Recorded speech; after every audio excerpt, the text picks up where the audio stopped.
Good morning, everyone. You're listening to Turtle Island News with Tracey Kennedy, live, turtleislandnews.info.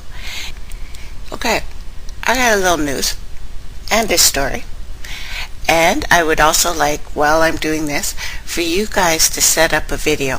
Now, for the people that hear this on replay tonight, you just go to turtleislandnews.info, 2014-11, Transhumanism Part 1, Mark of the Beast. You can probably just type in Mark of the Beast on the left-hand side under Search This Blog. And if you have any messages for me or Chief Charles Two Dog, the contact form is right there, and we get them right away, and I try to answer the questions. We are obviously going to be talking about transhumanism, but I want to give you guys a heads up on something because it's really, really strange. So the SDO JSOC that usually tells the world what's going on with the sun. It's recovering from an internal disruption, they said. Images are completely unavailable of the sun. They said that the outage should last approximately 24 hours. Now, this was a notice yesterday, an update, 21:42 UTC, that they had learned that the fiber cables between the WSMR and Stanford University were accidentally cut. Now, how you accidentally cut all the cables that would be reading from all of the satellites. So the outage anyway will continue. Has been determined. The lines are being repaired and or bypassed. They're not sure which, apparently. The problem at the JSOC they said, had been fixed until this new outage, and image cadence was restored. Then somebody cut the cables by accident. Now, I can't even see this guy here. It's another one of those days that is just abysmally overcast. I know there's some really strange things going on in Nevada.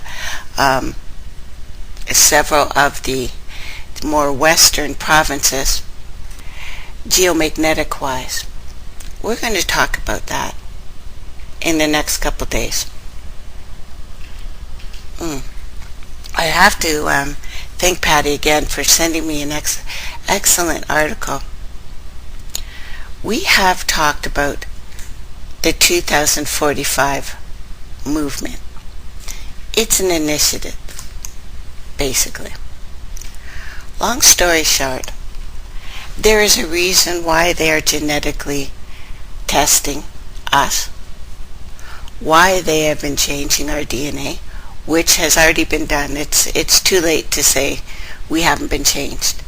The GMO foods that we've eaten, the water that we've drank, the soil that we've played in, no matter where a plant is grown, no matter what circumstances, it's changed us already.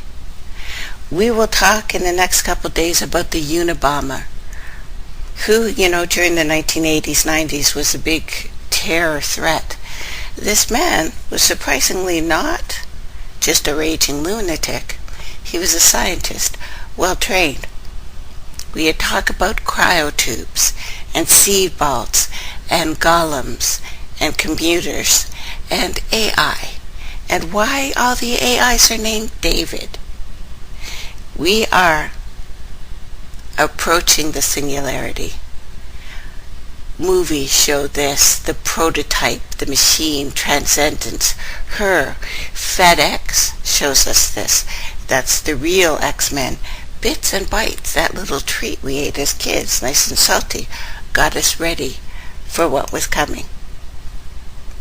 It's better we know what the enemy is doing. No sense to panic. We'll be ready. Everything that can be done naturally is being duplicated right now. You, my brothers and sisters, are the temple of God. We have been put with abomination that causes dissolution in the temple of God, and you are controlled. This is the secret of the key of David. Revelation 3:7. To the angel of the church in Philadelphia. Remember the place too. Right. These are the words of him who is holy and true, who holds the key of David. What he opens, no one shall shut. What he shuts, no one shall open. Sounds prophetic, doesn't it? I realize when I've talked about the Bible, in kind of a snarky way, I admit, that things in it have been taken from different books, moved around. So we can't tell if they were talking about an early story or a new one. Here's what we're told anyway. 1953, researchers for the first time defined the structure of DNA. 1966, the secrets of the genetic code were unlocked completely. 1983, cloning is declared an impossibility. 1996, a sheep is cloned. 1998, a ban on human stem cell research is done. 2010, a completely new initiative started. In front of our eyes, perhaps, or under our noses. The Avatar projects. Milestones, some of which are already reached. Avatar A. Well, we'll go back before Avatar A. Between 2010 and 2014 specifically, and this wraps into the Georgia Guidestones. I'll be talking about that as we go on. This is going to take me a little while. The first thing they did is a biological interface. The plan for 2015 to 2020, robot copy of a human body remotely controlled by BCI, that is brain computer interface. Avatar B, between 2020, 2025, an avatar in which a human brain is transplanted at the end of one's life. Avatar C, between 2030, 2035, an avatar with an artificial brain in which a human personality is transferred at the end of one's life. Avatar D, 2040, 2045, a hologram-like avatar.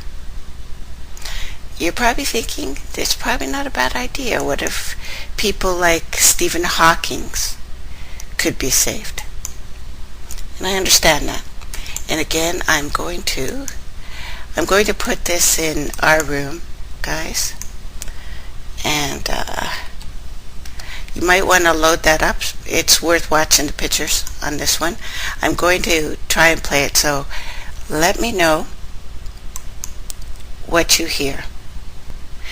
This transhumanist agenda, though, goes to every story I've ever told you, and will, of course, continue to tell you.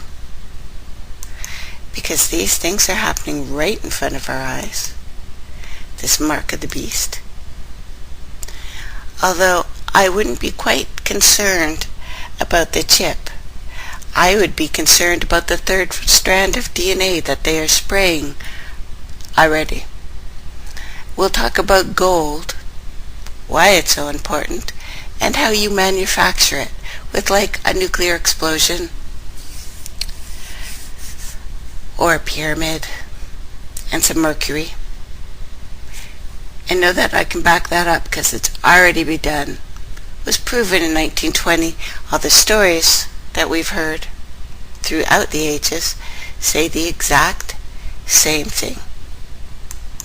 Bits and bytes. ones and zeros.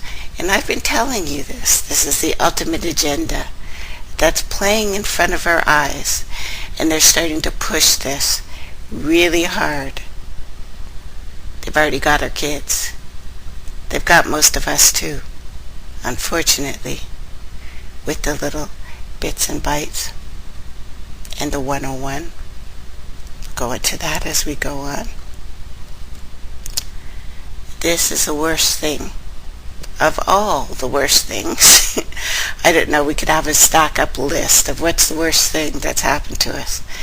This is about to be rolled out in front of our eyes as we speak.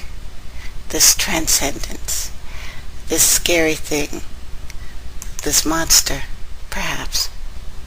Now, I'm going to play the movie. We'll see how it goes. Okay. Here we go.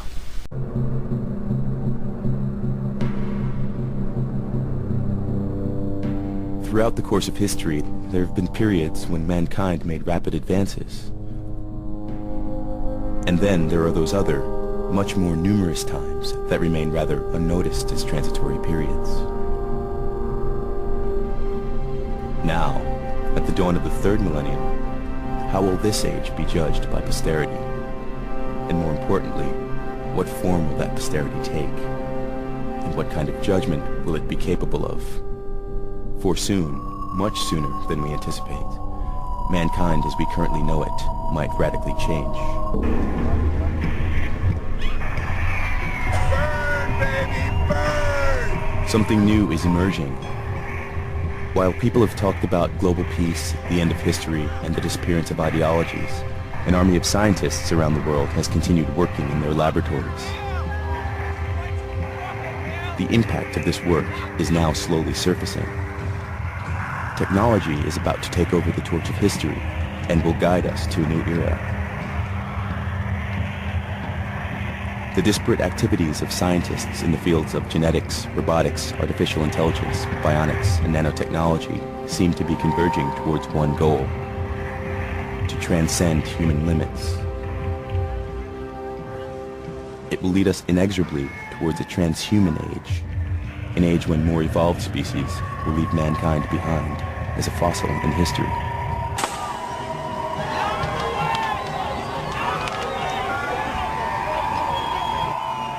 We are shifting to a transhuman base. We've come out of a humanist time, and now we're redefining what it is to be human. Whether we like it or not, we're becoming cyborgs. We're becoming transhumans. We have the opportunity now to try to do things better than nature has done. Why not have a stronger arm than we have? Why not be able to run faster? Why not be able to have tougher skins? If you're going to replace your eye for vision, why limit it to visual? Why not give it the kind of vision a bat has? Give it ultrasound. Could you imagine a Versace body design? Can you imagine a Terry Mugler body design? These individuals, the late Versace was an incredible designer. What if he was a transhuman? What if he was an artist who really wanted to combine art and science? I bet his designs for a future body would be astounding. We really, really do want to violate human limits now, and we're getting closer and closer to the ability to do it. I'll read the names of the scientists talking, and of course the girl saying we should have Versace designing our bodies. But I played this for you before. I'll read them. I just want you to hear the arrogance of these people as they violate the humans. It's what we want. And here we are in the brain research laboratory. Yeah, here's the brain when it was stored. Dr. Robert White was a neurosurgeon at the Cleveland Medical Hospital. This is Robert J. White, neurosurgeon, Cleveland Medical Hospital, Ohio. What he's going to be telling you about, and we've already discussed some of this, the Russians did manage to transplant a brain and keep it alive, a monkey. I also told you that the readings they got from the brain was as if the monkey was screaming. Okay, again, Robert J. White, neurosurgeon, Cleveland Medical Hospital, Ohio. Now here are some pictures. In 1963, he performed the first experiment to keep a brain alive outside the body. This is a human skull here. That's not real. This is a gorilla. See here, when you take the brain out and isolate it, you can take all that if you want, and you keep it alive and live forever. See, this is a human brain actually, and it is fixed, so no one needs to worry about it being alive. You know, again, he doesn't mention the readings that he gets from the brain. What does a discorporate, live brain feel like? There have been many attempts throughout the world, particularly in the old Soviet Union, to take the brain out of an animal, they like the dog, for example, and keep it alive with machinery. Now, you can do that with the heart, the kidney, the liver, the lung, all the other body organs, solid organs. But nobody had ever been able to do it with the brain. And part of the reason is we must remember the brain is very delicate when it comes to its blood supply. And so when we finally did it and found that this brain of a highly developed animal had brain waves, had biochemistry, was functioning just as it would. Now, we couldn't talk to it, we could send it electrical signals, we could show that it could actually hear and so forth, but we didn't know whether it was processing the information. But the point of it all is that that moment in time also said to us, if you can do it for the animal brain, you could do it for the human brain. This incredibly brilliant scientist, Stephen Hawking, who's an astrophysicist actually, he is now in a wheelchair and literally speaks via a computer. And some people, perhaps unkindly, have described this wonderful man as sort of a head on a computer, basically. But he would be somebody who potentially could survive his diseased body through a total body transplant. To prove that the brain was in fact functioning normally while in this state, Dr. White needed to undertake a second experiment, during which he succeeded in transplanting the head of a monkey onto the body of another. The creature survived for 7 days before the body rejected the head. In the monkey experiments, these animals are as much a monkey as they were when they were in their own original body. So I would presume, and I'd go beyond that, I would be assured that the monkey personality is... Now, again, the report that I read to you, and I think it was in 2012, was that, yes, the body did reject the head because the body ripped the head off. Little difference. Retained. So consciousness can be transplanted. Obviously, personality, if you want to speak of the monkey having personality, can be transferred. And so you might ask, where did this bring us as far as the human spirit or soul goes? And I guess you could argue it can be transplanted.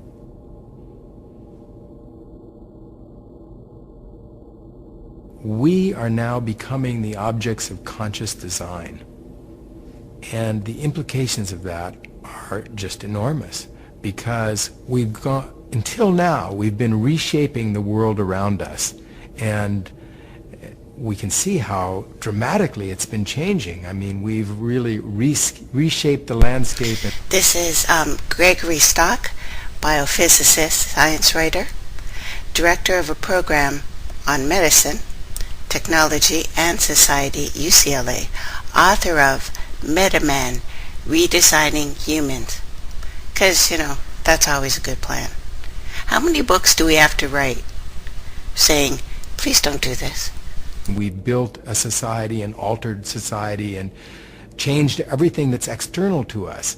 But somehow we imagined that we were going to remain the same, that we ourselves were not going to be caught up in this process. And that's not, in fact, true. We are going to remake ourselves. And it's very difficult to deal with because it will rip free all of the anchors that have until now told us who we are as human beings.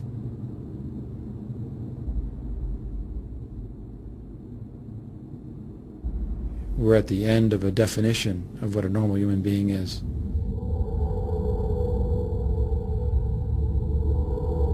Every living thing is defined by its DNA code. The DNA is a long string consisting of 4 different molecules called A, T, C, and G, found in all living cells. So it is, in essence, a digital barcode that defines us as humans, just as it defines every other life form on this planet.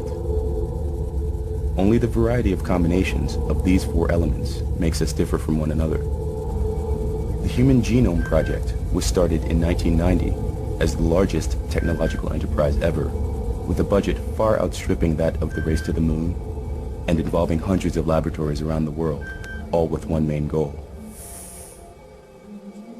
Fundamentally, it was about determining the complete sequence of the human genome, the 3 billion letters that make up our genetic blueprint. And we know we have the code before us, and it's truly remarkable. It is a digital code, and buried within that code is information about what are all the genes necessary for making a human brain, all the genes necessary for making a human liver or the heart or any part of the human body.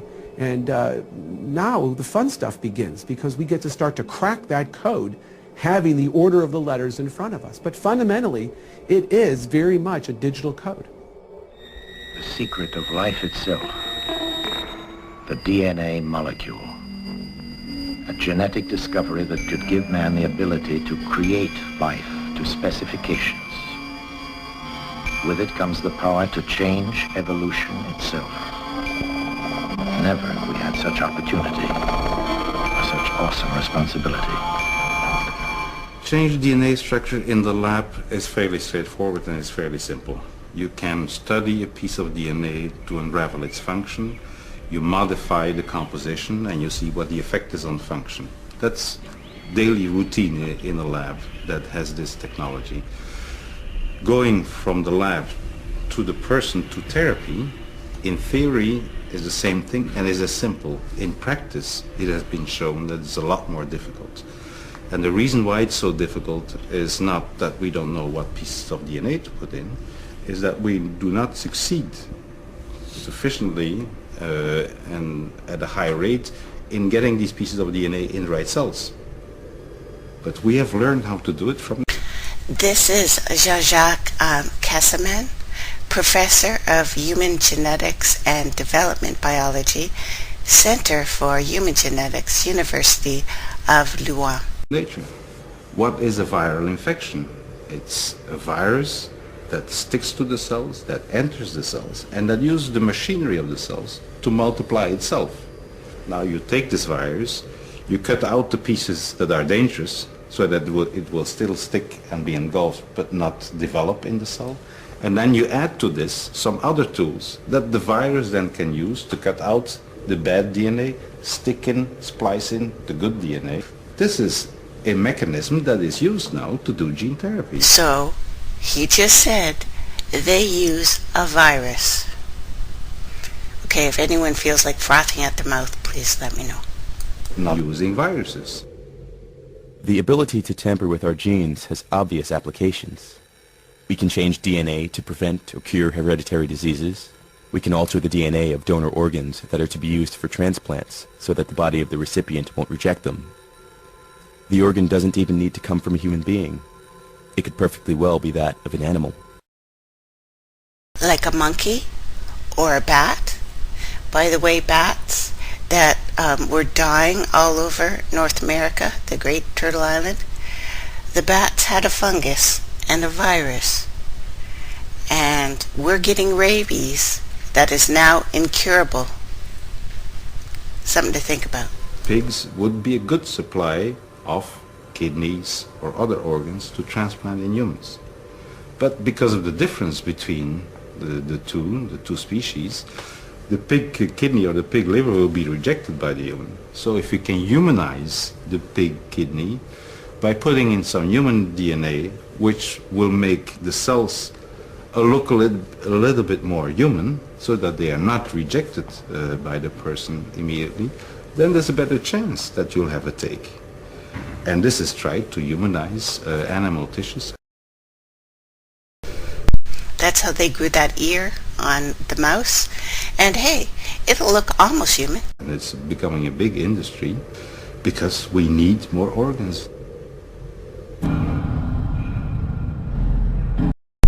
And that's why I told you before, they're growing these things in a lab. Little tiny mutant babies that will be ready in 2016, as a matter of fact.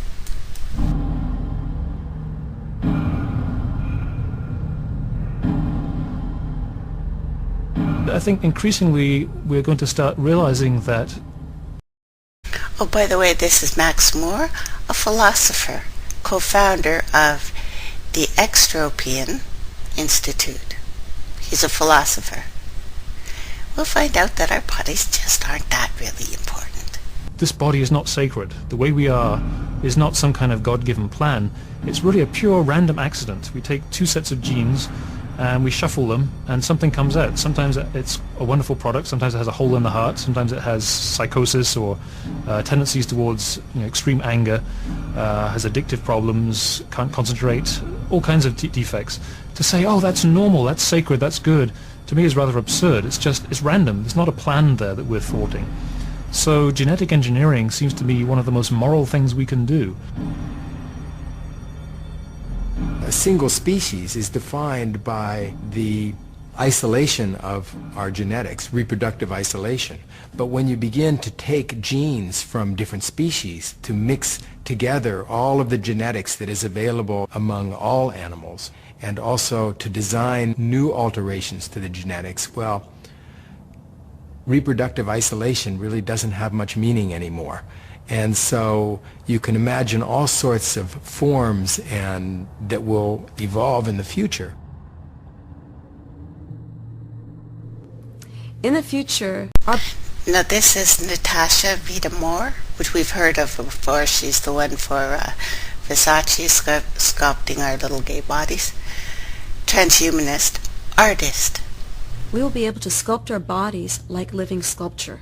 Our bodies could be beautiful electronic designs that shimmer prismatically in the light, in the morning light. It could change forms. It could become a piece of marble on one hand and then totally mutate into some fluid type of luminescent, snake-like quality. After all, the body is an extension of fashion. Snake-like. Hail Anubis. You can rearrange the human body and try to make humans fly, even though humans are very heavy. And some mammals fly, like bats fly, but they're much lighter. But it's an intriguing question because it brings up the issue of not just trying to take an injured human and returning them to normal, but taking a human and making them superhuman, making them go beyond. Our future is not to try and hold back genetic engineering, but to try and use it in a way that best serves us. If our children can be more intelligent and healthier and live longer lives through altering our genetics, why would we not want to do it? I mean, imagine if other children could live for 2 centuries, and if you could only live for 80 years because your parents believed that it was improper to tamper with human genetics. You would not be pleased with that decision. The same thing if your IQ were a normal IQ and all of your classmates were much, much brighter because there had been sort of some biological or genetic manipulation that was possible. You'd feel very angry about this. Once we know exactly how our DNA code functions, we will be able to enhance our bodies. Human life will improve from one generation to the next as we control and accelerate natural evolution. But a rival to mankind is appearing on the horizon, a rival that is evolving much faster. Our people becoming obsolete? A giant electronic brain is starting cogitating at the University of Pennsylvania. It's made of vacuum tubes like your radio, and it can add up a column of figures a yard long in a second. It's the world's first electronic computer. Right now, it's solving mathematical problems for the U.S. Army, but who knows? Someday a machine like this may check up on your income tax. So imagine the human abilities as kind of a landscape with some peaks, which are the things we do well, and some valleys, which are the things we do really, really badly. There are things that we do extremely well, which are things that were important in our survival for most of our evolutionary history, things like moving around and socially interacting and perceiving the world. And there are things that we have only recently learned how to do, things like general reasoning. An extreme example is arithmetic, where we are very, very, very inefficient. Computers are different. They are universal machines. With an efficient program, they can do almost any one of these tasks equally well in some abstract informational sense. So the skill of computers can be likened to a water level that's uniform. The water level is rising. This is Hans Moravec, professor and principal research scientist, Robotics Institute, Carnegie Mellon University, Pittsburgh. Author of Mind, Children, Robot. And it's rising at a rate that is about 10 million times faster than the rate at which we evolved those abilities. That and a number of other calculations lead me to believe that the highest peaks will be covered by this rising flood in less than 50 years. But once the level of computer competence has risen beyond the best human engineers, then there won't be any human engineers. There will be robotic or computer engineers. We might one day duplicate man, his form, his body, his actions and reactions, carefully engineered for lifelike appearance. Non-biological intelligence is growing exponentially. Biological intelligence isn't really growing at all. This is Ray Kurzweil, CEO, Kurzweil Technologies Inc., inventor, technologist, The Age of Spirituality and Spiritual Machines author, The Singularity is Near author. He's also the one that we've talked about before, who's into keeping your body healthy just because it's almost time to go into the machine. Or if it's growing at such a slow rate that it's not noticeable, which is why non-biological intelligence ultimately will become dominant. Yeah, right. So it's 101, 100, 010, or 001. Yeah, that's all. Will computers ever become conscious beings? Computers calculate using zeros and ones. Therefore, many people, among them some scientists, believe that they will never become more than sophisticated calculation machines. The great scientist, Professor Frankenstein, when his monster moved for the first time, without knowing it, he spoke of the absolute distinction between the artificial brain and the human brain when he said, "It's alive." It's alive! It's alive! It's alive! It's alive! In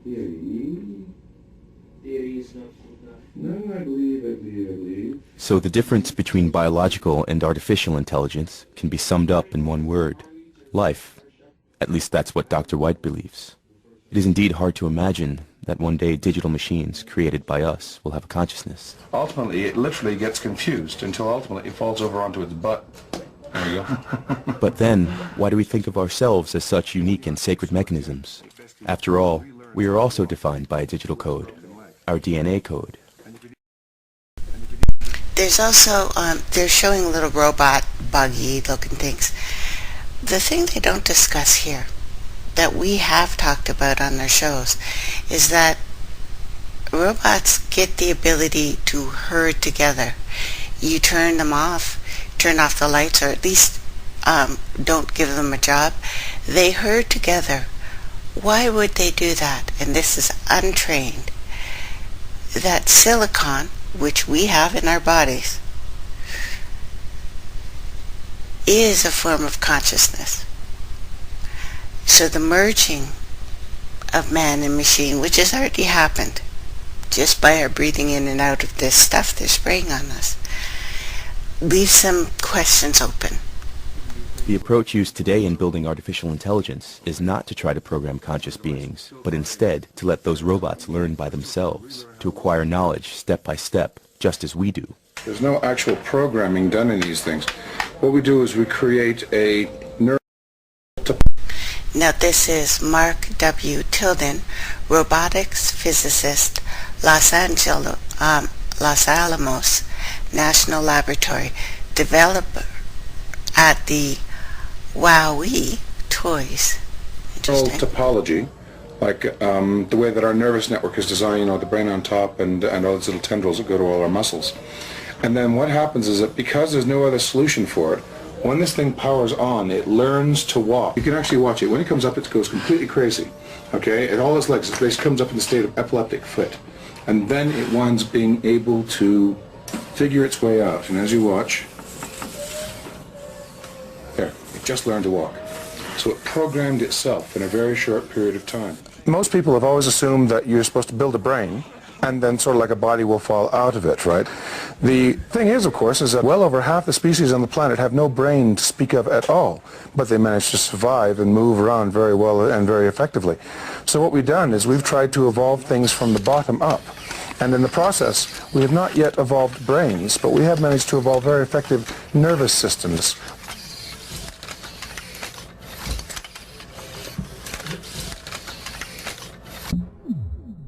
Self-organizing systems such as neural networks can yield remarkable results.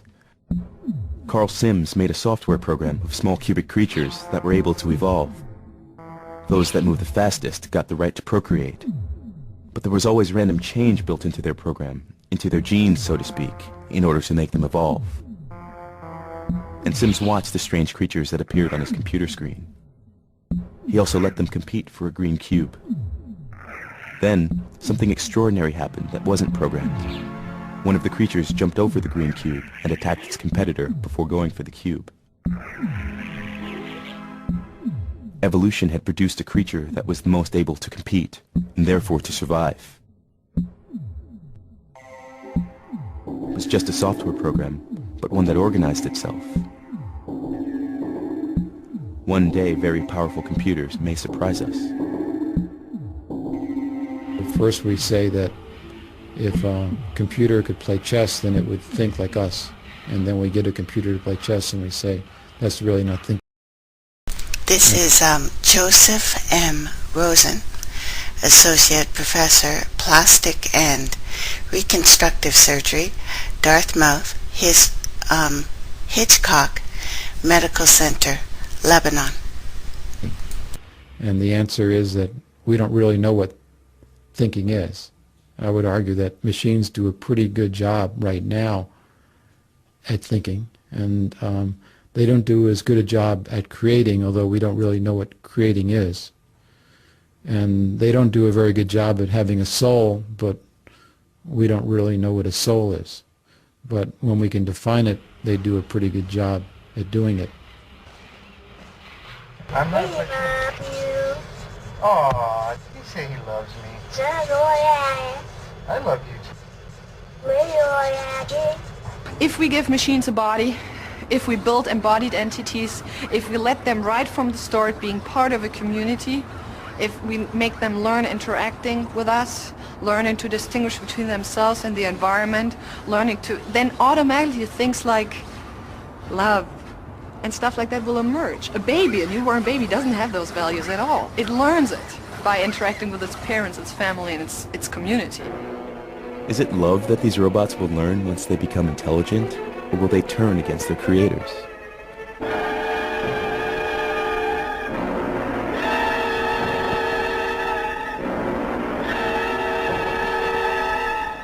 And historically, humans don't do well living by side with other things that are human-like. One or the other survives and the other goes away. We don't do well in cooperation. 500 years ago, when humans entered the New World, it was not a good outcome for the natives. And I don't expect as we enter this newer world, this brave new world, that it will be pleasant for the losers. And the winners may be some transhuman thing. But the losers, or the typical inhabitants of the last 500 years, won't be treated well, because that's not been the history of man, going all the way back to what happened to the Neanderthals when the Homo sapiens arrived. They didn't live in cooperation. Do you guys remember Gattaca, that movie? Even though they're very similar.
My worry is that if artificial intelligence is allowed to develop entirely separately from us, and if it develops a lot more quickly than we can alter our biological bodies, then it may become vastly more intelligent, more wise than us, and we'll get left behind. And personally, I don't want to be left behind. I'd rather be up there with the most advanced creatures.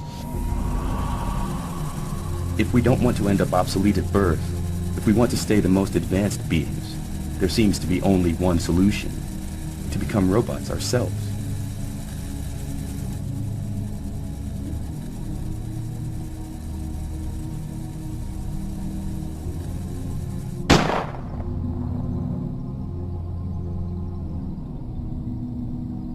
Whether we like it or not, we're becoming cyborgs. We're becoming transhumans. Transhuman is an evolution from human to post-human, where we're no longer exclusively biological. So the cyborg is having all sorts of add-ons. Are we walking around naked? No, we have clothes. We have eyeglasses. We have earplugs. Now these are very, very basic, early add-ons to our biology. We're also having much more innumerable add-ons, prosthetic parts, inorganic hearts. We will see much more advanced prosthetics in the years to come. Eventually we'll have entirely prosthetic bodies. Human as a design is a wonderful design, but humans as a design have some faults. One fault is we were not designed for the modern age. The industrial age has equipment moving faster than we are, and equipment that's very large that crushes us. So we were designed with an endoskeleton, meaning our bones are on the inside, with our soft tissue on the outside. The world would be better for us now if we had our bones on the outside like an exoskeleton. So we were like a beetle. Post-human, I think, will be post-biological. By that I mean that it'll be a gradual process. There won't be any sudden transition to a different form. I think we'll gradually integrate more and more technology into our bodies. We'll be replacing our organs with more efficient organs. We'll gradually replace this neural tissue because it dies off after a while. It's easily subjected to chemical damage. So eventually I think we'll replace our brain cells with essentially computerized parts. It'll be much more efficient, much more powerful. To become cyborgs able to compete with the rapid evolution of computers, we first have to understand how our own brains function. The research in this area has boomed in recent years. One of the factors behind this is the development in scanning techniques. They are now at the level that enables us to observe individual nerve cells at work in living animals. So is this dying out here? Or is that not it's in the process of growing in. The technique is based on fluorescent jellyfish. Dr. Lichtman isolated the gene responsible for the fluorescence. He implanted it in mice and continued his experiments until he had a mouse of which only the brain cells were fluorescent. They're genetically engineered so that these are now heritable strains of mice. This is Jeff W. Lichman, Professor, Department of Molecular and Cellular Biology, Harvard University, Cambridge, Massachusetts. Now they are experimenting with a lot of bioluminescence, and I think it goes with the geoengineering we've been talking about and the planet-wide dimming. Right now I can't even see the sky. And again, we can't really even see what's going on in the sun right now, today, for the last 24 hours. This is part of a process. I don't know what.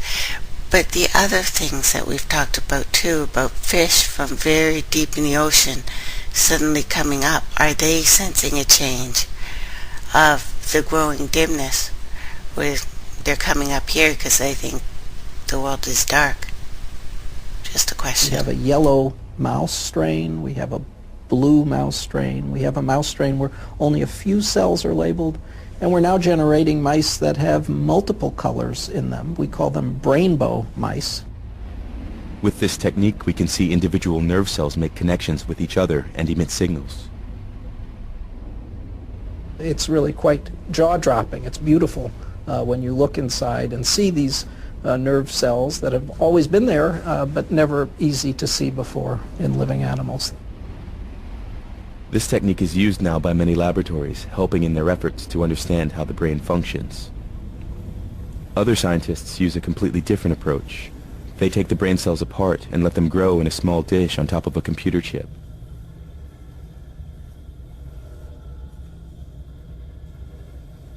The problem with this technique is that it is extremely difficult to place each cell exactly on the right connection point.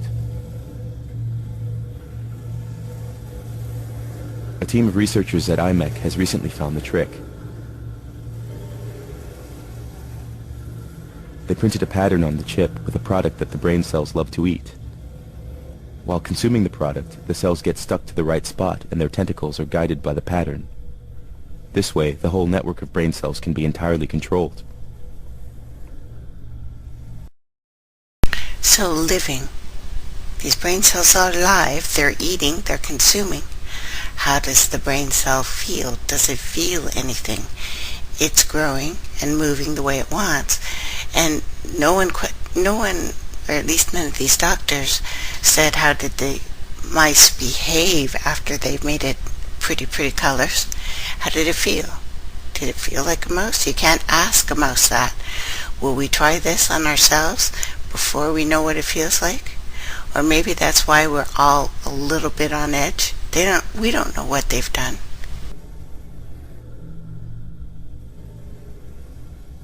Some scientists have already been experimenting with such brain dishes. Their chips were less precise, but their results sometimes remarkable. Let me disconnect the light show. Dr. DeMars, for instance, tries to communicate with his brain dishes and teach them several tasks. This is Thomas DeMars, Assistant Professor, Department of Biomedical Engineering, University of Florida, who's looking at some brains that he has in a box in the lab. Each of these dishes contains about 20,000 or so neurons, which are firing away as we speak. So each one's an individual network, and they'll fire spontaneously.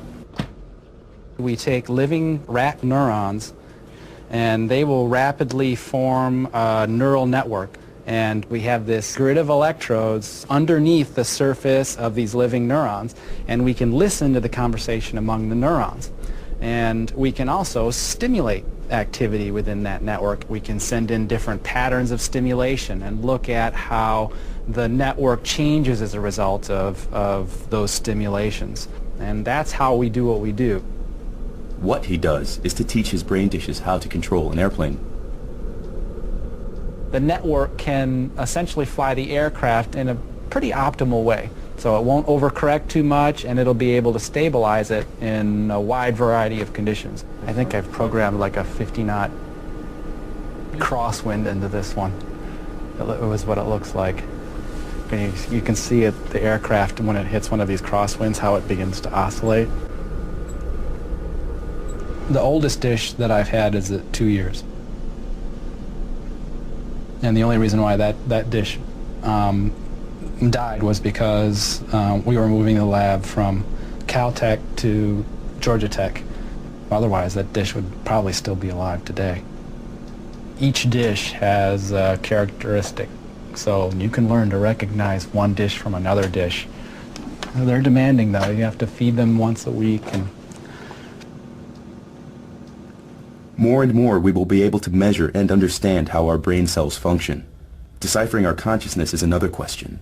But the experiments of Dr. Yang Dan have proved that in principle, it is possible to read and to understand the brain. This is Dr. Yang Dan, Associate Professor of Neurobiology, University of California, Berkeley. I didn't know that we started this thing again. So this is a digitized movie. We present this to the animal, and we record the activity of their visual neurons, and these electrical signals that we recorded from will travel through these cables. She managed to tap the vision from the brain of a cat and to reconstruct what the cat sees onto a computer screen. So this is a digitized movie. This particular movie is a short clip from Indiana Jones, I think. The cat's in Here a we vice see the grip, two images by the next to way. each other. On the left, the image that was shown to the cat. At the right, the image that is tapped out of the cat's brain. The picture has a lot of random flickering, the noise. That's probably the noise of the actual neurons, because they sometimes fire spontaneous spikes. We consider those noise, but maybe they reflect something else, maybe the thoughts or something. But we can't distinguish that. So when we use all of those, thinking that they represent visual information, this is the reconstruction that we come up with. It is the first time an image was tapped from a brain. By the way, what the cat brain is showing is thousands of images beside the image of a person walking back and forth. The disturbing thing, and I think they mention it, but just in case, is the image they get of a human face looks much more like a cat and something else. It's hard to explain. It proves that we can read and understand the grammar of it. The face is recognizable, but I still can't avoid the impression that the face has something cat-like.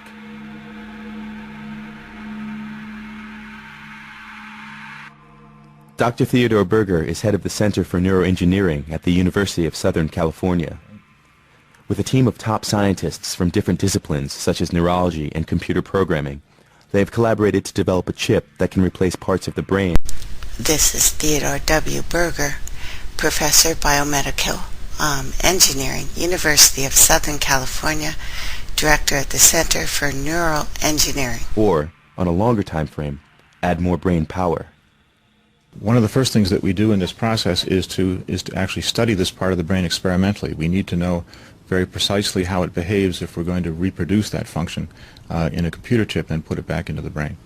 So what we do is to take the brains out of the animals that we use for these experiments and then slice up this brain tissue and keep the slices alive in a dish, and we study the electrical properties of these neurons. Neurons happen to use electrical impulses to communicate with each other the same way that transistors do in a circuit. And so essentially what we do is to test the cells to find out, when we give them computer-generated signals of all possible signals, we give them random signals and we ask, how do they behave?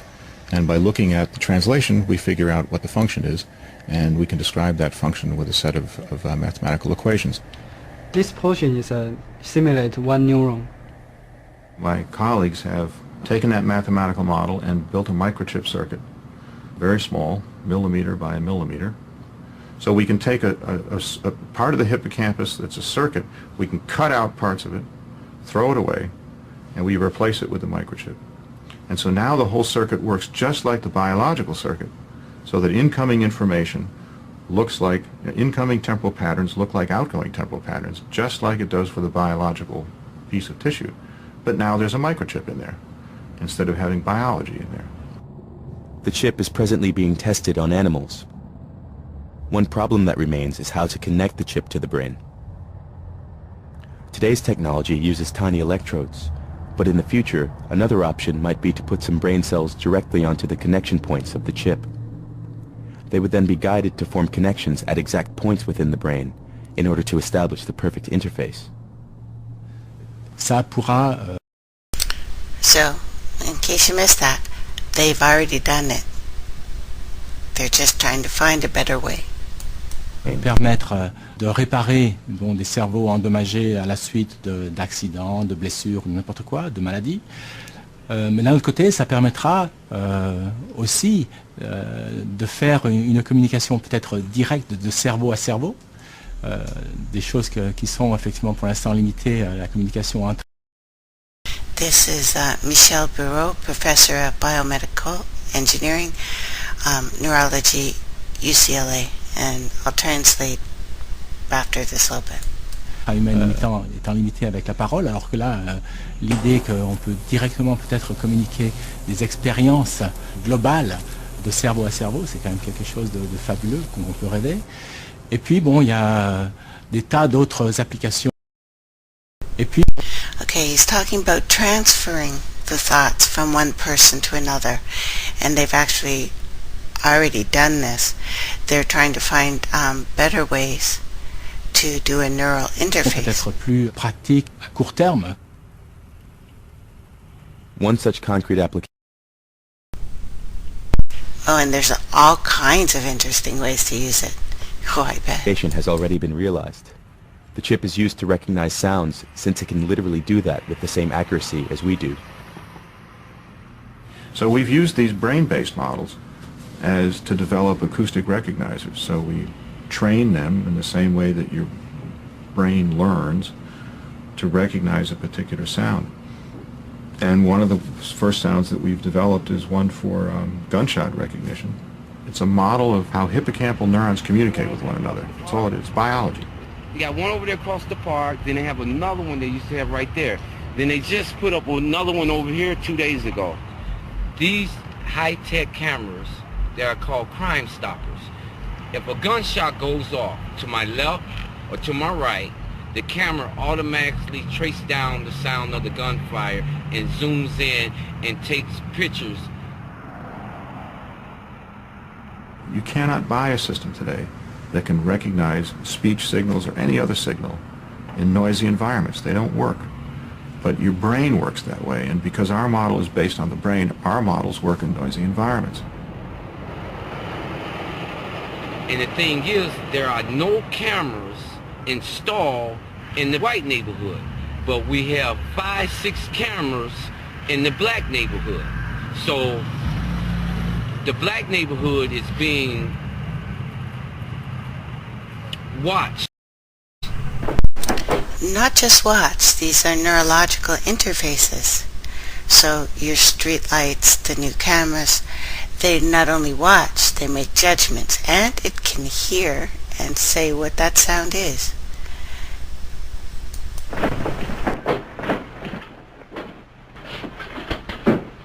If an airline pilot is about to press the wrong button, it may be important enough to think about trying to identify what the patterns of thought are, what the memory patterns are, and if the person is recalling pressing the button so that we eject when they're not supposed to, or press the button so that a bomb goes off and they're not supposed to, then you might want to intervene and prevent that.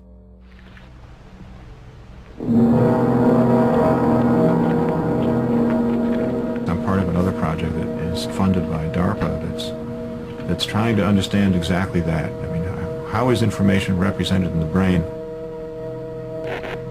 And science is supposed to have all the answers. But this has got to work. It's not going to fail, not after we've come this far. We have here, for all practical purposes, a normal human being, except for his electronic sensory control system, of course. On devrait, avec des localisations donc de ces circuits électroniques dans différents endroits du cerveau, de pouvoir lire le contenu du cerveau et de se mettre sur un disque dur.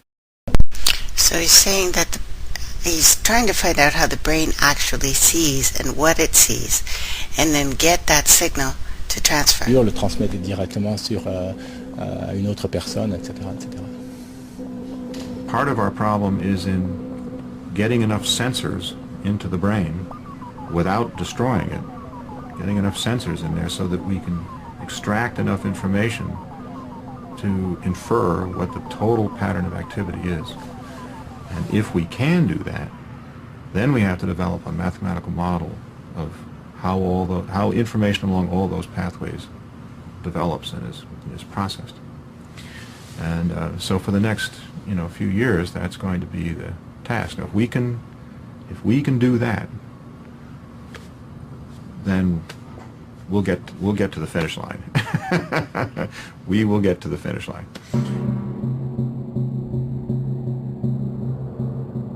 It's a conservative statement to say that by 2025 we'll be able to look inside your brain, see everything that's going on, all the interneuronal connections, all the synaptic clefts, all the neurotransmitter strings, and create a huge database and copy down every salient detail, and then reinstantiate that information in a neural computer of sufficient capacity and create basically a copy of the thinking process that takes place in your brain.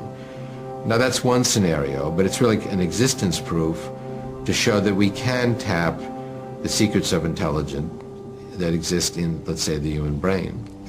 Once we've scanned that information, we can also understand it, see how it's organized, improve on it. We can extend it. We can make the memory 1,000 times bigger. We can make it faster. We can expand the perceptual capabilities. To transfer your mind to a computer, this seems to be the ultimate dream of many scientists. To liberate us from our old body that is becoming obsolete in this technological world. We would then go on living as free spirits in cyberspace.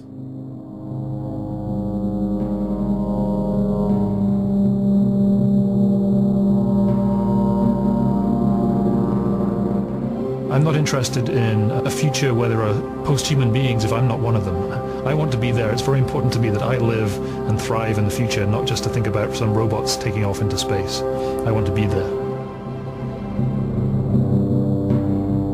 So in a way, mind uploading is a shortcut around artificial intelligence that will allow us to have machines with human minds.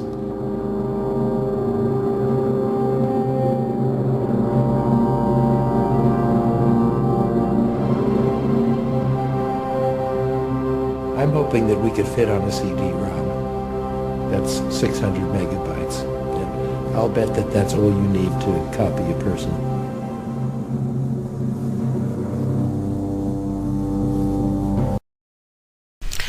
I just wanted to mention, and we'll go into this further, you just said again that he thinks all of our knowledge, all of our experiences can be put on a CD-ROM. So a DVD, or David, again.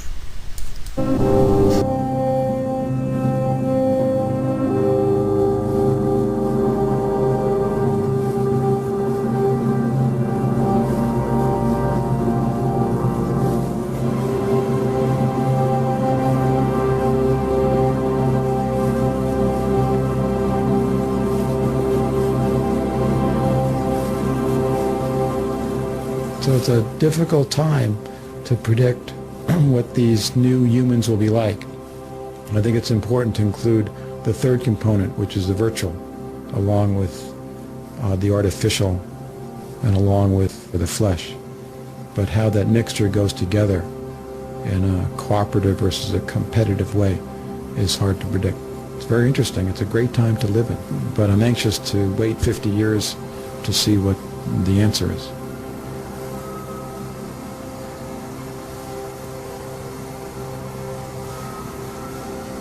Reality and virtual reality are beginning to merge. To understand how this will occur, we have to look at one more technology slated to overshadow all other branches of technology. It's nanotechnology, the means of getting control over matter, atom by atom.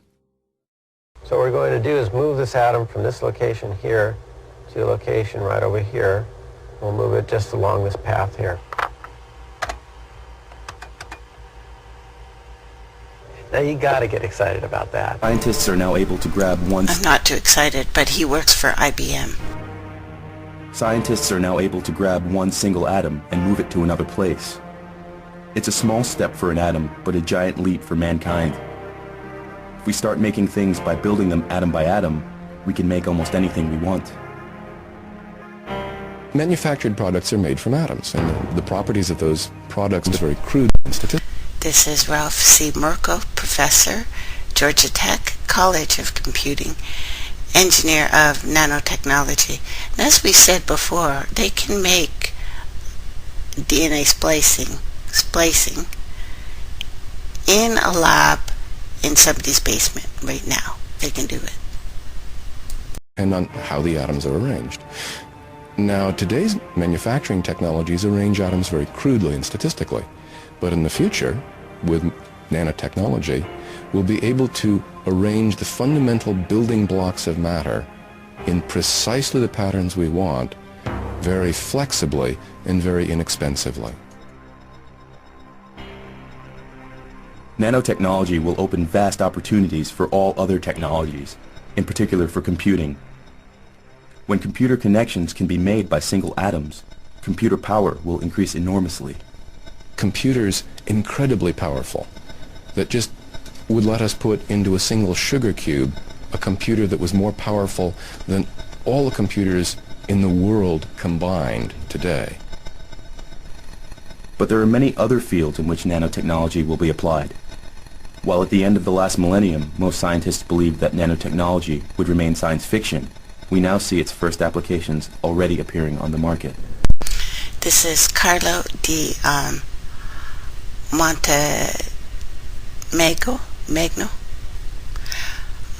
Chairman, Department of Bioengineering, Professor, Biomedical Engineering, Mechanical and Aerospace Engineering, University of California. So we now make materials which purify water, which generate electricity, which generate chemical energy. And our long-term research project is to build a system that processes information, kind of like an artificial neuron. You're going to start seeing systems and processes like that proliferate within the next 45 years, in which you're going to be amazed constantly. This rotating dot here is the first real nano engine ever made, only a few atoms in size. I took the F1 ATPase and I stuck a little propeller on the top of it and made it spin around from one molecule. Well, now I can take many thousands of these in complex systems like we have in our bodies and make them do more sophisticated things. The ultimate goal is to create robots as small as viruses, called nanobots. These nanobots will be more intelligent than today's computers. One possible set of applications is medical. Nanobots could be injected into the bloodstream as a kind of cleansing team to kill cancer cells, for example, or to carry out other kinds of maintenance work in the body, or even to modify the DNA code. It might seem that this is a very expensive technology, but in fact the opposite is true. We will be able to program nanobots to reproduce themselves, just as all natural creatures do. They will then be able to grab material from their environment and use it for making copies of themselves. Well, the basic goal of nanotechnology is to build what's called an assembler. And this is simply a very small device that can make copies of itself. And it's a programmable device, so it can be programmed to build a wide range of useful things. Autoassemblers can be seen as a new form of life, comparable to viruses or yeast cells. They can reproduce themselves, and at the same time transform matter just as yeast cells change sugar into alcohol. The only difference is that these new creatures can be programmed to carry out whatever task we want them to. Change carbon into diamonds, perhaps, or create food. Molecular nanotechnology is to physical reality what computer programming is to virtual reality. I think that's a bit of an exaggeration, but gives the idea. Whereas computer programmers can program software to do what they want, molecular nanotechnology will allow us to change matter at the most fundamental level. It will allow us to build just about any kind of structure to our exact specifications by moving individual atoms. This sounds like a world of magic, where all that we imagine becomes reality. But the role of the good fairy is taken over by robots so minuscule that we cannot see them. And instead of saying the magic word, we program them to grant all our wishes. The other side of this fairy tale, however, is what is called the gray goo syndrome. Imagine that some nanobots are programmed for a terrorist action, or would simply tilt and start reproducing themselves endlessly. In a rapid chain reaction, the Earth would be reduced within 72 hours into a gray goo of swarming nanobots. Most scientists, however, stress that such a scenario is very unlikely. We will have nanotechnology to control nanotechnology, and it will also provide the ultimate escape route. We will be able to inject a certain number of nanobots into our bodies, where they will locate our brain cells and copy their functioning. With no effort, we will get a hardware copy of our consciousness that will then send a software copy to a computer, where more copies can be made, or where our consciousness will be allowed to merge with other souls and software programs. Then we will be ready to leave this planet and start the exploration of the universe.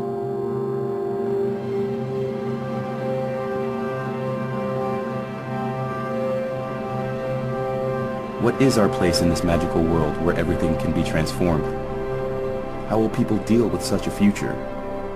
Or is it something that by definition goes beyond our human capacities to understand? Something that only transhumans will be able to grasp? Will we stay as we are and watch with wonder from the sidelines? Or will we upload ourselves and participate in the world as super beings? Let yourself upload to a network of nanocomputers and let the wind carry you.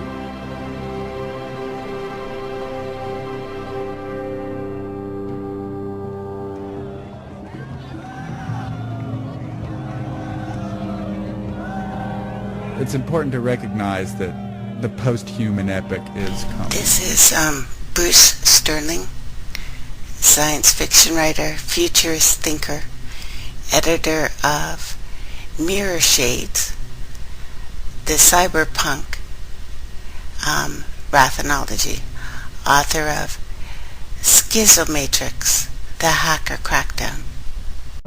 It really is. It's what we want, and it's kind of, you can see it written in the pages of magazines. It's the word of the prophet is on the subway walls here. We really, really do want to violate human limits now, and we're getting closer and closer to the ability to do it. But it's also important to realize that this is not the end of history. It doesn't solve any of our other problems. It just creates new problems that are going to intensify. And there's going to be more than one kind of post-humanity. And the mere fact that you're no longer human doesn't mean you don't have the same personality problems that you did before. It doesn't liberate you from yourself. It probably makes you more than you were before, not less. You're not going to clank and beep like RoboCop. You're just going to have new abilities and new powers, and dealing with power is troublesome. If you have more power, you have more responsibility, not less. No, that was from Nicholson, 1968. I have to thank him for his great work. He's put together what I was going to do for you today, but he did it already, so why remake the wheel? Harnessing the human imagination to train artificial intelligence. Is this not capturing your imagination? Have we not been trained to expect this from Disney? Sounds science fiction, doesn't it? But through a clever experiment, researchers at the Massachusetts Institute of Technology had arrived at a closer understanding of the foundation of human imagination. Specifically, the scientists now believe they know the kinds of visual images that arise in the mind when we think of abstract objects such as ball and car. Now, to conduct the study, experimenters ran white noise through software to generate 100,000 random images, and when they gave those images to real people, patterns emerged. Some images were constantly identified, basic objects such as a car, a ball, a chair, like that. Images identified by volunteers represent general impressions we have of objects, similar to that Rorschach test, but without the psychological implications, they think. but real-world implications of this experiment twofold here. Researchers found the general images we have floating around in our imaginations are culturally relative. For example, people in India identify a red circular shape as a ball. The most popular sport there, of course, cricket, is played with a red ball. North Americans imagined orange, brown shapes as balls, standing in for basketball, football. The images arrived at through the experiment are more effective at training computers to identify visual objects using actual photographic images of objects. This lends support to the computational theory of the mind, which draws similarities between how our brains work and a computer's ability to process data. Now this project, the strategic social initiative, which again started 2010, quietly, probably much earlier, of course, that was announced 2012, was founded by a Russian entrepreneur, Dmitry Idos, I think that's how you say it, February 2011, with participation of leading Russian specialists, field of neural interfaces, robotics, artificial organs, and systems. The main goal of the 2045 initiative is the creation and realization of a new strategy for the development of humanity, which brings and meets global civilization challenges, the creation of optimal conditions promoting the spiritual enlightenment of humanity, the realization of new futuristic reality based on 5 principles: high spirituality, high culture, high ethics, high science, high tech. The main science mega project of this initiative aims to create technologies enabling the transfer of an individual's personality to a more advanced non-biological carrier, and extending life, including that to the point of immortality. We provide particular attention to enabling the fullest possible dialogue between the world's major spiritual traditions, science, and society. The Dalai Lama, by the way, is all back in this. Now, a large-scale transformation of humanity, comparable to some of the major spiritual science tech revolutions in history, require new strategies. We believe this to be necessary to overcome existing crises which threaten our planet's habitat and the continued existence of humanity as a species. With the initiative, we hope to realize a new strategy for humans' development, and in doing so, create a more productive, fulfilling, satisfying future. The 2045 team is working towards creating an international research center where leading scientists will be engaged in research and development in the fields of anthropomorphic robots, living systems modeling, brain and consciousness modeling, with the goal of transferring one's individual consciousness to an artificial carrier and achieving a cybernetic immortality. The annual Congress, The Global Future 2045, is organized by the initiative to give a platform for discussing mankind's evolutionary strategy based on technologies of cybernetic immortality, as well as possible impact of such future technologies on global society, politics, economics, and the future. The future prospects, 2015 to 2020, the emergence and widespread use of affordable Android avatars, controlled by a brain-computer interface. Coupled with related technologies, avatars will give people a number of new features: the ability to work in dangerous environments, perform rescue operations, travel to extreme situations, etc. Avatar components will be used in medical for rehab of fully or partially disabled patients, giving them prosthetic limbs or recover their senses. Now, I think they can talk to you about what they're planning a little better than I can, so I'm going to play a bit of music and set up the next thing, and you can just listen to it. There's no pretty pictures in this one. Welcome back, everyone. So the Avatar project that we've been telling you about, outrageous things that they have planned for us in the next couple years, and they've named 2015 as the big start off. So I would say they've already done most of these things. What they will admit to is scary enough as far as I'm concerned. Anyway, let's listen to what they have to say about it, because of course they paint a beautiful picture. It's only 7 minutes, this one, guys.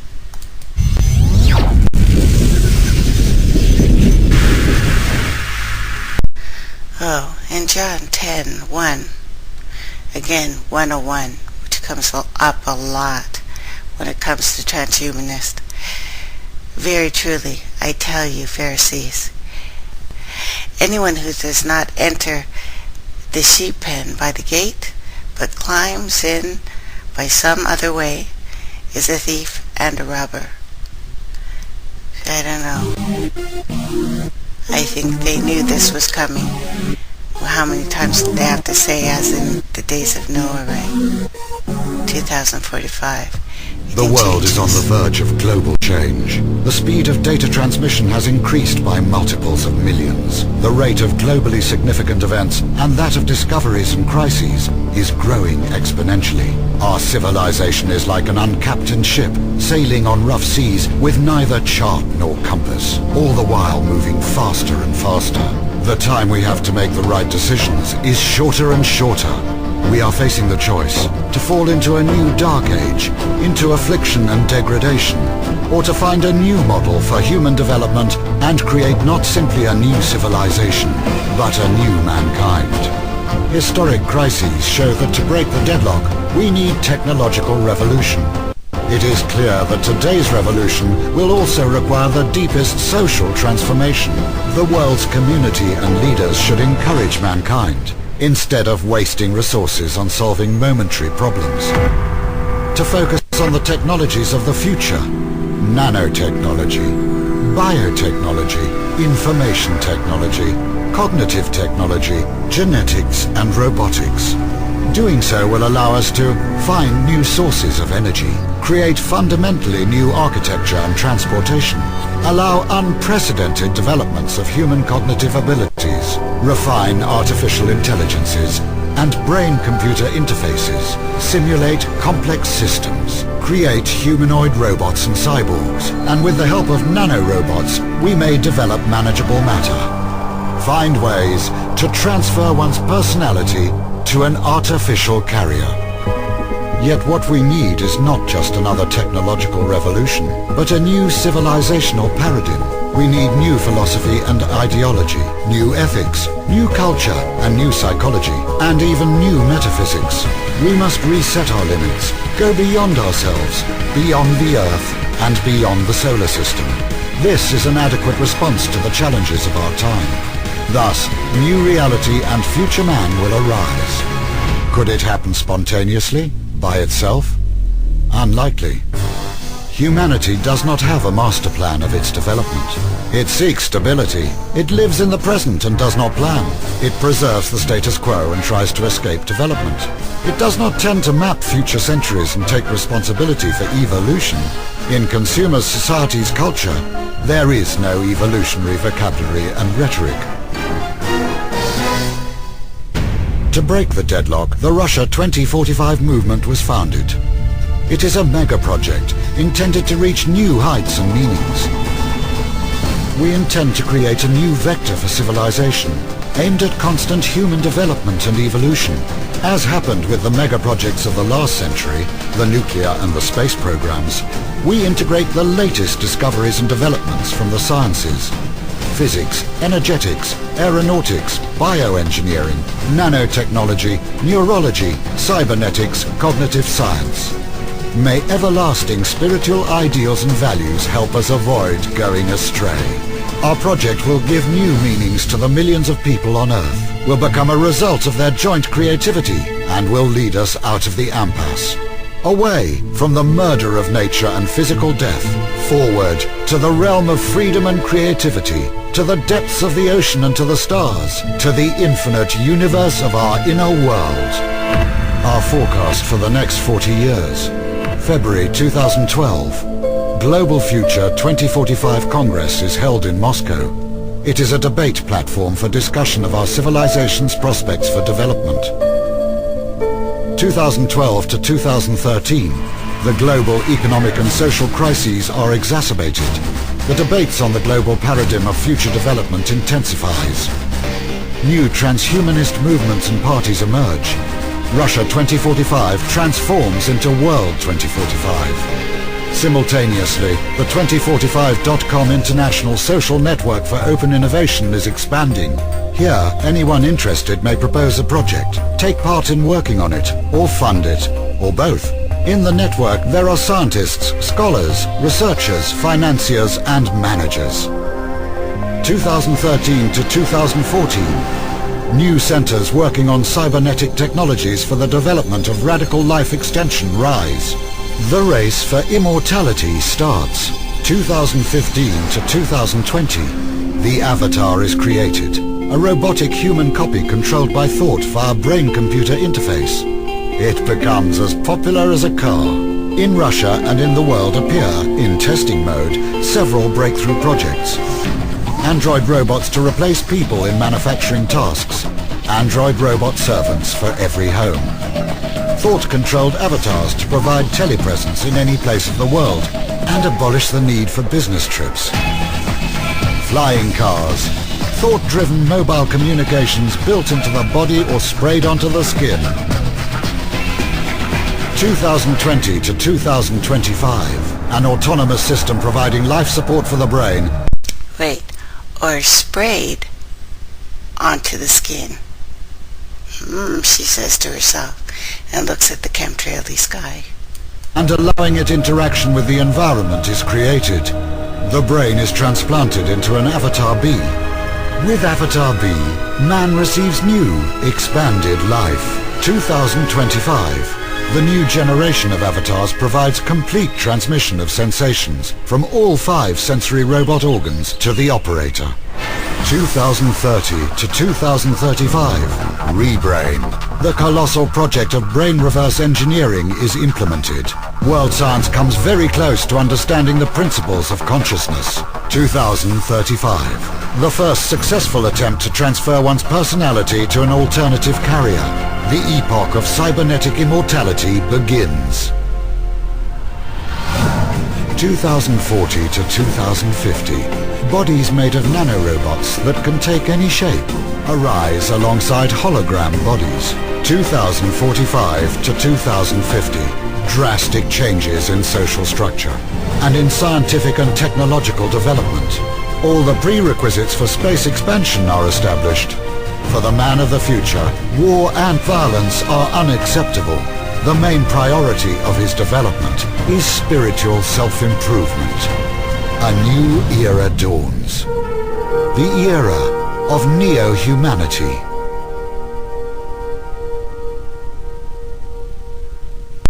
Sounds great. Let's all hug. Here is wisdom. Let him who hath understanding count the number of the beast, for it is the number of a man, and his number is 666. Book of Revelations 13:18. Skull and bones comes to mind, and the 3:22. To get the mark of the beast. You first have to calculate or count it. It will not be out in the open. These guys will not walk up to you with a pitchfork and horns on their heads and have 666 on a t-shirt. We also know that the last kingdom is made of iron and clay that will not cleave or stay together. Next we start with what 322 means and what is the secret behind it and how does it play a part in the number of the beast. You can begin with a spiritual element, or for those not interested in the spiritual, there is a physical, scientific answer here. Tech, flesh, iron and clay, last kingdom, symbolism, the apple and the cross, skull and bones, forbidden logo, the apple, forbidden fruit. So let's just start with the spiritual element. Genesis 3:22. And the Lord said, the man has now become like one of us, knowing good and evil. He must not be allowed to reach out his hand and take also from the tree of life and eat and live forever. Notice the scripture speaking of trying to live forever another way. The elite are trying to do just that right now. All the while something is whispering, telling them that they surely will not die. Does that not sound familiar? 44 base pairs in a human. 22 base pair DNA model. Stereo image I have. I'll show you that. The elite want to add 22 more with nanotech. So 3 strands of 22, 322. This is the secret 322 of the skull and bones. The duplex helix DNA are 22 plus 22, 44 base pairs, and the nice new third strand DNA, also 22, tech strand. It is gold covered and mercury and biological. It's already made. Scientific answer is found in our DNA makeup of human, or created according to God's plan, apparently, between man and woman. A human, 46 chromosomes in total, made up of 22 base pairs, 44, plus 2 X and Y, depending on the sex. So 2 plus 44 is the 46. What the elite want is that extra 22 base pairs, made up of DNA and nanotechnology for control, along with transhumanism for downloading your consciousness. Thus the secret number is 322 base pairs. The elite have a language all of their own. They use symbols and numbers in a different way than the general masses are taught, and for good reason. Knowledge is power. That being said, 3 times 22 is 66. 6 times 6, 36. Or, well, 666. Again. That's why it has to be counted, has to be calculated. 666 has been hidden in many different ways. Let me show you, just tell you a couple answers, examples here. How to count that mark. Skull and bone, secret DNA number, 322, or 3 times 22, 66. 3 strands of 22 pair DNA, one being computer software mix, or the triple helix. Yahweh, or Yah, Hevahe, or Yah, or Jah, or Kumbaya. By the way, we're all calling the same guy. We're calling the Jackal, calling Jack. We're calling Anu, we're calling Anubis. We are calling him. That being created the human DNA, number 44. 2 strands of 22 pair DNA natural double helix, 22 pairs, autosomes, 44. 2 pairs for the sex, XY, 46. 3 pairs, 22 pairs, 3 times 22, autosomes, again, 66. Still with me? 3 22s. 3 times 22, 66. 6 times 6 is 36. Or 3 6s is 666. Now, let me tell you what has been shown to me in another plan. It's like taking the cross, which I think still pointed out to the galaxy, the Milky Way, and trying to discover it. 911 is a 1 and an X,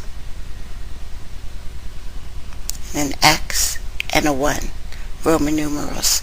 So if you put a cross over that, connecting all the 3 right through the middle, as above, so below, this is the cross. Now it makes 2 sets of numbers, 4 and 4 under it, 6 and 6 under that. We get 4 and 4 again, one side. In the middle of that cross, 46. And then again, 6, 6. So 6 times 6, 36.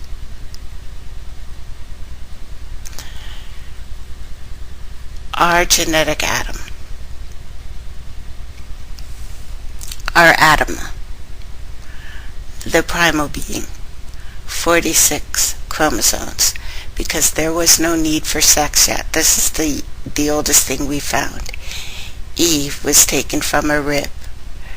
Either ribose or ribonucleic acid.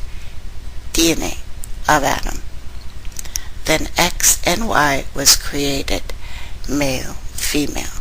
46 chromosomes.